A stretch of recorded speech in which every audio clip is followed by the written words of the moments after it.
सरकार व्हाट्सएप द्वारा हाल ही में घोषित निजता नीति में बदलाव की समीक्षा कर रही है। सूत्रों ने गुरुवार को बताया कि ये समीक्षा ऐसे समय की जा रही है जबकि व्हाट्सएप के हालिया विवादास्पद बदलावों को लेकर बहस छिड़ी हुई है। इसके तहत व्हाट्सएप को इस्तेमाल करने वालों के डेटा को फेसबुक के अन्य उत्पादों और सेवाओं से जोड़ा गया है। सूत्रों के मुताबिक सूचना प्रौद्योगिकी मंत्रालय में फेसबुक के स्वामित्व वाले मैसेजिंग मंच के हालिया कदम के प्रभाव पर विचार विमर्श चल रहा है। सूत्रों के मुताबिक इस मुद्दे पर विस्तार से समीक्षा की जरूरत है। कारोबार जगत के कई दिग्गजों सहित बड़ी संख्या में व्हाट्सएप इस्तेमाल करने वालों ने इस कदम को लेकर चिंता जताई है। भारत में व्हाट्सएप के प्रयोगकर्ताओं की संख्या 40 करोड़ से अधिक है। भारत वैश्विक स्तर पर व्हाट्सएप के सबसे बड़े बाजारों में से एक है। सूत्रों ने बताया कि व्हाट्सएप के नीति अपडेट का मौजूदा कानूनी रूपरेखा के परिप्रेक्ष्य में आकलन किया जाएगा। आईटी मंत्रालय ने अभी तक व्हाट्सएप से किसी तरह का स्पष्टीकरण नहीं मांगा है।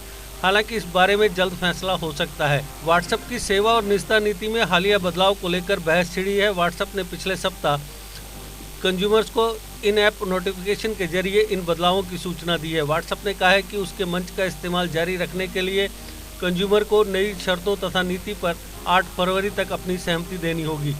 इसके बाद व्हाट्सएप द्वारा फेसबुक के साथ कंज्यूमर्स की सूचना को साझा करने को लेकर इंटरनेट पर बड़ी संख्या में मीम्स चल रहे हैं। कई कंज्यूमर्स व्हाट्सएप के प्रतिद्वंदी मंचों टेलीग्राम और सिग्नल पर ट्रांसफ़र हो रहे हैं। इन घटनाक्रमों के बीच वैश्विक स्तर पर इन मंचों के लाखों डाउनलोड हुए हैं। कई प्रौद्योगिकी दिग्गजों मसलन एलन मस्क ने सिग्नल जैसे अन्य मंचों का इस्तेमाल करने की वकालत की है। भारत में कई उद्योगपतियों, महिंद्रा ग्रुप के चेयरमैन आनंद महिंद्रा, पेटीएम के संस्थापक विजय शेखर शर्मा और फ़ोनपे के मुख्य कार्यपालक अधिकारी समीर निगम ने कहा कि वे व्हाट्सएप के प्रतिद्वंदी मंचों पर ट्रांसफ़र होंगे। महिंद्रा ने कहा कि उन्होंने सिग्नल को डाउनलोड किया है। निगम ने भी कुछ इसी तरह की बात कही है। वहीं पेटीएम के शर्मा ने ट्वीट किया कि कब तक हमें मनमाना दोहरा मापदंड झेलना होगा। नई पॉलिसी एग्री करने के लिए यूजर्स पर दबाव डालना व्हाट्सएप को भारी पड़ रहा है। सफाई दिए जाने के बावजूद यूजर्स तेज़ी से दूसरे प्लेटफॉर्म पर शिफ्ट हो रहे हैं। इसकी पुष्टि 2 आंकड़ों से होती है। 6 फरवरी को नई नीति की घोषणा के बाद भारत में 40 लाख से अधिक मोबाइल पर सिग्नल 24 लाख और टेलीग्राम 16 लाख ऐप डाउनलोड हुए हैं।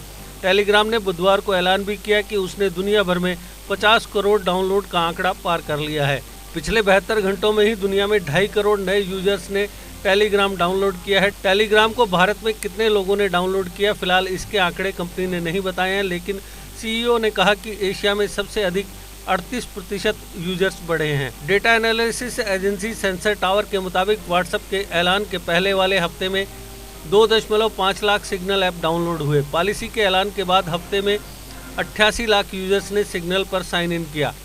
सेंसर टावर व एपेटोपिया जैसी एजेंसियों के मुताबिक व्हाट्सएप के डाउनलोड में इसी दौरान 35% की गिरावट आई है। महिंद्रा कंपनी समूह और टाटा ग्रुप के चेयरमैन सहित टॉप एग्जीक्यूटिव, पेटीएम और फ़ोनपे जैसी कंपनियों के सीईओ व स्टाफ ने व्हाट्सएप को अलविदा कह दिया है। बड़ी कंपनियों के चेयरमैन या सीईओ ही नहीं बल्कि आम लोग भी नए विकल्प चुन रहे हैं। इंटरनेट गवर्नेंस एक्सपर्ट कहते हैं तमाम छोटे गांवों से खबर मिल रही है कि स्मार्टफोन यूज़र टेलीग्राम पर शिफ्ट हो रहे हैं। खतरा देखकर बहुत बड़ा हिंदी आधारित कंज्यूमर व्हाट्सएप छोड़ रहा है। व्हाट्सएप पर 2 किताबें लिख चुके साइबर लॉ एक्सपर्ट पवन दुग्गल कहते हैं कि व्हाट्सएप में हड़कंप है। इसे अंदरूनी तौर पर क्राइसिस कहा जा रहा है। उसने डैमेज कंट्रोल के लिए सोशल व अन्य मीडिया पर संसाधन झोंक दिए हैं। वैसे नई पॉलिसी का समय ध्यान देने वाला है। केंद्र बजट सत्र में डेटा प्रोटेक्शन बिल लाने वाला है जिसमें डेटा प्राइवेसी के संरक्षण में सख्त प्रावधान होने वाले थे। संभवतः इसी आशंका में ये बदली हुई पॉलिसी लेकर आया है WhatsApp. Users data selling WhatsApp की कमाई का बड़ा जरिया है। साइबर लॉ एक्सपर्ट पवन दुग्गल कहते हैं कि व्हाट्सएप को इसका खामियाजा भुगतना पड़ सकता है। उसकी कमाई का सबसे बड़ा जरिया यूजर्स डाटा सेलिंग है। जब उसका यूजर बेस ही घटने लगेगा तो उसकी आय भी प्रभावित होगी और ब्रांड भी। मोबाइल डाटा और एनालिटिक्स प्लेटफॉर्म ऐप अर्नी के मुताबिक एंड्रॉयड और आईएस डिवाइस पर व्हाट्सएप के कुल 45.9 करोड़ एक्टिव यूजर हैं। एपैनी की रिपोर्ट के मुताबिक भारत में भले ही अब व्हाट्सएप के डाउनलोड होने की गति धीमी हो गई हो, लेकिन इसके पुराने यूजर्स का विश्वास इस पर बना हुआ है। भारत में इसके 95% से अधिक मंथली एक्टिव यूजर हैं जो हर दिन व्हाट्सएप का इस्तेमाल करते हैं। इतना ही नहीं, व्हाट्सएप के 100% यूज़र हफ्ते में कम से कम एक बार इसका इस्तेमाल करते हैं। वहीं भारत में यूट्यूब के कुल यूजर्स में से 3/4 यूजर्स ऐसे हैं जो रोजाना इसका इस्तेमाल करते हैं। देश के निर्माण और उन्नति में सहयोग, आपके हर कदम में आपका हमसफर। कश्मीर टर्बो TMT सरिया, चाहे भूकंप आए या तूफान, सुरक्षित रहें आप और आपका मकान। अपनाइए आपका अपना कश्मीर टर्बो TMT सरिया, trust and reliability. GK update रहे हमारे साथ। अगर आप ये वीडियो YouTube पर देख रहे हैं तो हमारे YouTube चैनल को सब्सक्राइब करें और बेल आइकन को क्लिक करें। अगर आप ये वीडियो Facebook पर देख रहे हैं तो हमारा Facebook पेज लाइक जरूर करें। For advertisement please contact 7051091811।